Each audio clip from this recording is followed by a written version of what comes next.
আজকে আমার ঘুম থেকে উঠতে অনেকটাই দেরি হয়ে গেছে, আর বাড়িতে কেউ ছিল না বলে আমি একটু সিদ্ধ ভাত বসিয়ে দিয়ে কিছু কাজ করে নিলাম।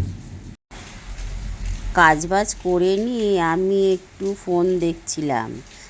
তারপর হঠাৎ বেল বাজলো। আমি ভাবলাম হয়তো আমার কোনো পার্সেল এসেছে, তাই মজায় মজায় গিয়ে দরজা খুললাম। দরজা খুলে দেখি যে ৫-৬ জন অতিথি এসেছে।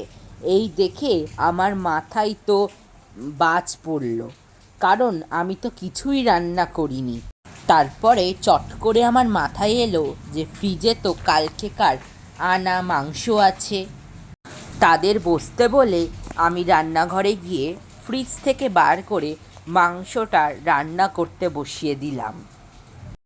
তারা অবশ্যই বলেছিল কিছু রান্না করতে হবে না, কিন্তু অতিথিদের কি সিদ্ধ ভাত দেওয়া যায়? তারপরে আমি একটু উচ্ছে আলু ভাজা আর একটু মাংস বসিয়ে দিলাম। তাদের টেবিলে বসতে দিয়ে আমি আমার রান্না করা খাবার তাদের পরিবেশন করে দিলাম। তারা খেয়ে বলল যে তোমার হাতের রান্না খুব স্বাদ।